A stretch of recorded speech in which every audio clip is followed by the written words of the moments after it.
আসসালামু আলাইকুম। এখন যে বিষয়টা হলো আমরা বুককিপার সফটওয়্যারটা কিভাবে অপারেশন করা যায়। তো অনেক ক্ষেত্রে অনেকে আমাদের কাছে কোশ্চেন করে যে ভাইয়া কম্পিউটারের সঙ্গে মোবাইলের ফাংশন অপারেশন কোনো মিল নাই। তো এইটা হলো কি অনেকে না বোঝার ক্ষেত্রে এই কোশ্চেনটা করে থাকে। কম্পিউটার অপারেশন আর মোবাইলের অপারেশন দুইটাই সেম, জাস্ট এটার ভিউটা একটু আলাদা এবং অপারেশন জনিত সকল কাজ সেম। তো সেক্ষেত্রে দেখেন আমাদের এইখানে প্রথমে আছে কি customer, supplier, cash, bank, business summary, view all transaction, all reports, inventory item. আর নিচে কয়েকটা ফাংশন আছে, এটা হলো পার্সেস আর ইনভয়েস। তো এর মধ্যে সকল ফাংশন আছে, জাস্ট একটু জিনিসগুলো বুঝে বুঝে করলে জিনিসগুলো অনায়াসে সব কিছু করা সম্ভব। তো এখানে ইনভেন্টরি আইটেম আমরা প্রথমে গেলাম, যাওয়ার পর আমরা এখানে একটা ইনভেন্টরি আইটেম ক্রিয়েট করব। তো এখানে দেখেন ক্রিয়েট নিউ আইটেম প্লাস এখানে একটা আমার সেটিংয়ের অপশন আছে। সেটিংয়ের মধ্যে item setting use SQ code, যদি আপনি চান এসকিউ কোড ইউজ করতে, এমআরপি বা ক্যাটাগরি ক্রিয়েট করতে চান বা বারকোড, সেক্ষেত্রে আপনি সেটিং থেকে এগুলোকে ফাংশন অন করে নিতে পারেন। আর যদি না থাকে তাহলে দরকার নাই। এখানে আপনি বারকোডটা অন করলে আপনি ক্যামেরার মাধ্যমে, ফোন ক্যামেরার মাধ্যমে বারকোডটা স্ক্যান করতে পারবেন বা ইউএসবি স্ক্যানের মাধ্যমে। ওকে, যদি আপনি বারকোড ইউজ করতে চান, আর যদি না চান তাহলে এটাকে অফ করে রাখলেই হবে। দেন এখানে গিয়ে যে কাজটা করতে হবে আমাদের, এই যে ইনভেন্টরির মধ্যে দুইটা জিনিস হয়, একটা আইটেম প্লাস একটা সার্ভিসটা এক ধরনের ইনভেন্টরি। তো আমরা এখান থেকে যে কাজটা করব, প্রথমে আইটেম ক্রিয়েট নিউ আইটেমে ক্লিক করব। করার পর এখানে আইটেমের নাম যে কোনো আপনি আপনার যে প্রোডাক্ট নিয়ে কাজ করেন সেই প্রোডাক্টের নাম দিতে পারেন। ধরেন আমি এখানে দিচ্ছি বুককিপার সফটওয়্যার, বুককিপার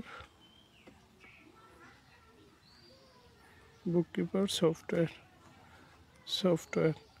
এরপর আপনি চাইলে প্রোডাক্টের পিকচারও অ্যাড করতে পারবেন। আপনি এখানে প্লাসে ক্লিক করবেন, এরপরে আপনার টেক ফটো ক্রিয়েট করতে পারবেন, অথবা আপনি ডিরেক্ট গ্যালারির মাধ্যমে পিকচারটা অ্যাড করতে পারবেন। তো আমি এখানে গ্যালারিতে গেলাম, গ্যালারি থেকে যে কোনো একটা পিকচার আমি অ্যাড করে নিতে পারবো। ধরেন আমি এই পিকচারটা অ্যাড করে দিলাম, তাহলে প্রোডাক্টের পিকচারটা এখানে চলে আসলো। তারপরে অ্যাড আইটেম ডিটেলস, এখন আইটেমের ডিটেলসটা আমি এখানে ইনক্লুড করে দেব।